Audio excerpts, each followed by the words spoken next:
We are marching into one of the biggest weeks, not just for crypto, but for finance itself. And this could be the week that everything changes. Now, what exactly am I talking about? Well, I do think that this could be the week where we start to see the market wake up in a huge way and actually finally start to see some higher highs. Now, one of the biggest things that I've been talking about over the last couple of weeks is the fact that this market is ripe for alt season. I do believe that we are going to see one of the largest alt seasons in history of crypto. Everyone thinks that it's impossible, that it's not going to happen, which is exactly why I do think that this market is ripe, right? Sentiment is at all-time lows. Alts are getting hit. They're down significantly from their previous highs. And at the same exact time, we're seeing some of the biggest moves happening around the adoption side. And like the headlines around the altcoin market itself are so bullish, yet everyone is still pretty bearish right now. Now, do I think that that's like the biggest reason why we have alt season and that things are going to wake up? No. It's mainly the environment around TradFi and what's going on with the US economy and even the global economy itself. The M2 supply breaking out, we're starting to see liquidity flowing. On top of that, everyone is still highlighting the bearish headlines, the trade war, the tariff discussions, China and the US going back and forth. Again, nobody is actually noticing all of the bullish, factors behind all of this. But when we think about the market right now, it's understandable because, even stocks were getting hit very hard during the last couple months. And even if we look at crypto on the daily and also on the weekly, we are seeing a nice sea of red. There is definitely some green there, but for the most part, it's been a pretty rough time for a lot of altcoins. Even XRP, XRP has been having a little bit of a rough time trying to move lately. And this is causing a lot of people to get frustrated, get a little bit impatient, because even on the 7-day, this is what the 7-day looks like. This is what the 1 month looks like. The 1 month doesn't look too bad, but then when you zoom out and you go all the way back to January, we've just been selling off or chopping sideways since January. So, we're coming up now on almost 4 months of just sideways and chop price action, which, it definitely gets a lot of people frustrated. It gets a lot of people annoyed. Impatience is at all-time highs. So again, I understand it. I get it. But I want you guys to also zoom out and look at how far we've come on XRP, for an example, but also on a lot of altcoin charts. They look very good. But like I said, I still understand it. I get it. We hate waiting. But when we think about this market right now, Bitcoin, $94,000. The weekly close for Bitcoin was not that great. But the thing that I'm really looking at the most is dominance, right? We have been noticing Bitcoin dominance weakening a little bit. On the altcoin season index, we're starting to see the slider move towards the altcoin season side, which is very good to see, but I don't think that we're there yet. And I think that a lot of people actually jumped the gun a little bit when it comes to alt season calls. A lot of people, including even myself, have been, trying to predict when exactly alt season does happen. Going off of Bitcoin dominance, right? This thing is still at 64, almost 65%, which is insane. I've been watching the quarterly chart, the 3-month chart for Bitcoin dominance, because sometimes you don't need to look at like the 1 week or the 1 day or the 3-day or anything like that. Sometimes all you really need to look at is the macro view. I've noticed this even with the 3-week chart, right? Like looking at the 3-week chart of some of these altcoin charts, it's telling us that we're still, we should still technically be very, very bullish on, altcoins. But looking at the dominance chart on the quarterly, right, the 3-month, we could see something very interesting here. And that is a 1,096 day pattern. If this does play out, alt season should be starting sometime within the June-July timeframe. Okay? Now, how accurate is this? Well, we don't really know because we only have one cycle to go off of. It's not like we have 3 or 4 cycles of, this 1,096 day pattern repeating.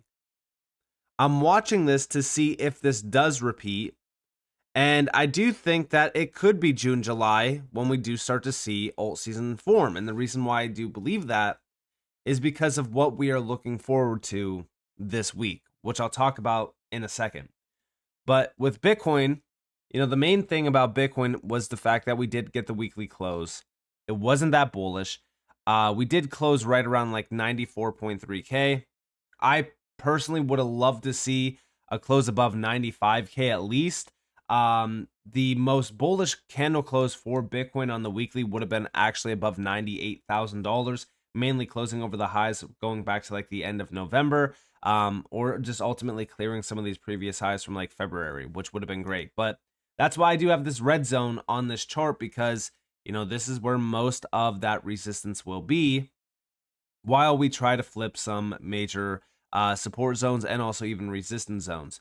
So now we're really kind of looking at Bitcoin, and we're, trying to anticipate what exactly happens next. Well, on the weekly, it's a little bit hard to see, but, when we go to like the daily or the 3-day, I do think that this zone down here gets tapped.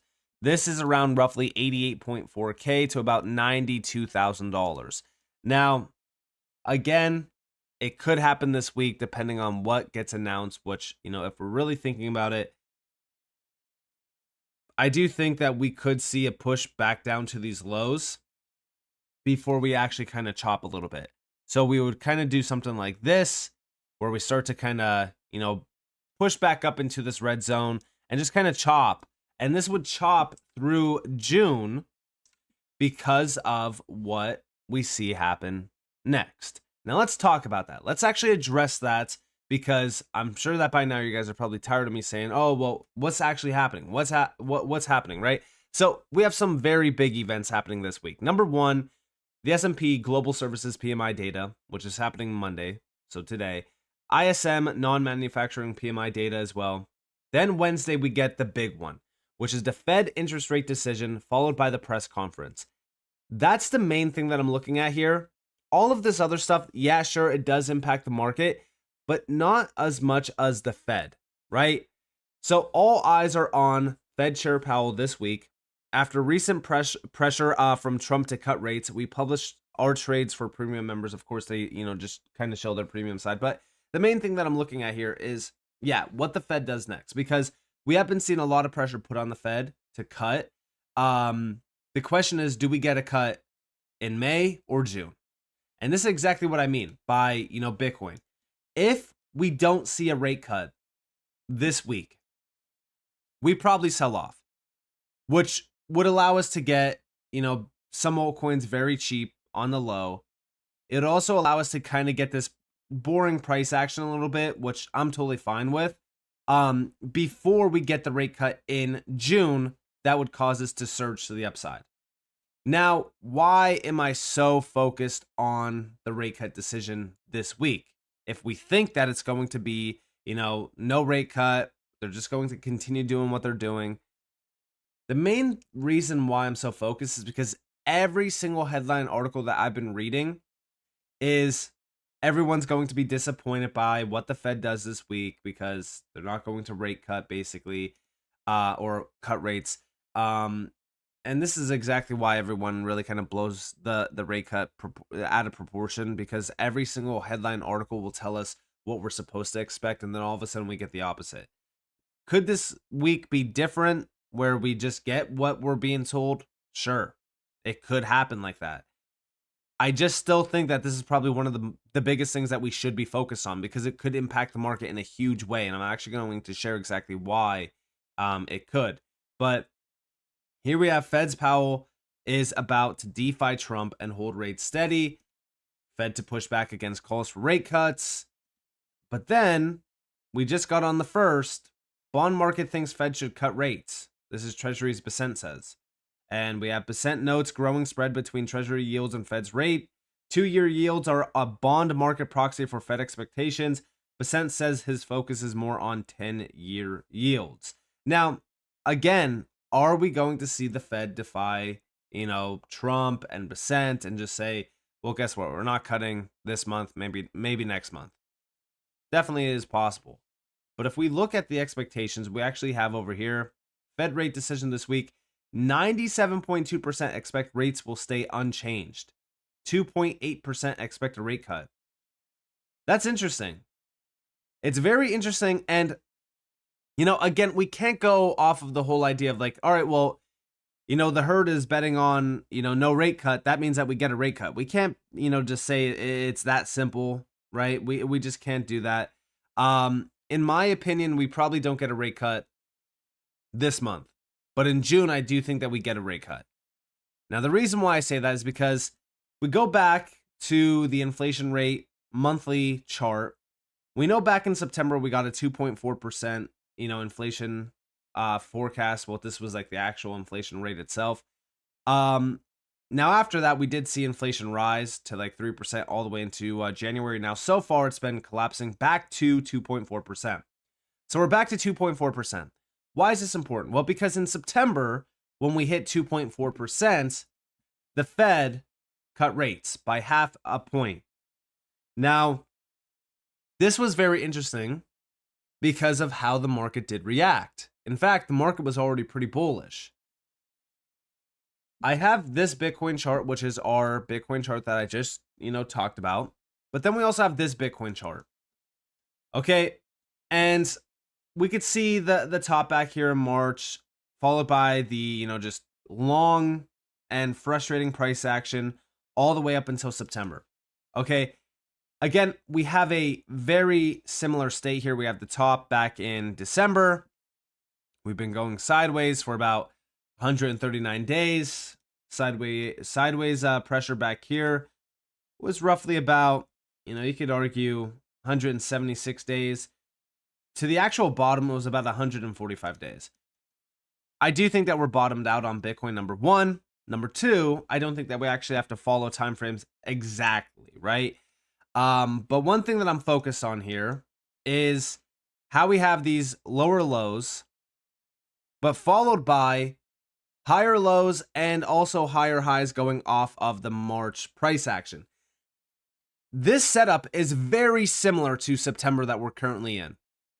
Okay, now the question is, do we get the Fed rate cut like we did back in September?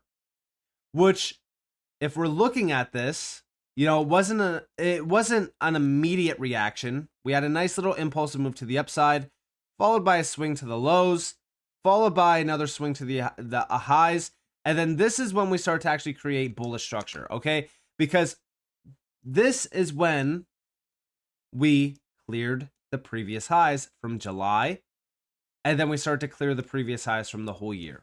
Okay, and that's what we want to see actually over here, where we do clear these highs up here. But initially, we want to clear these highs, which could act as almost the July highs.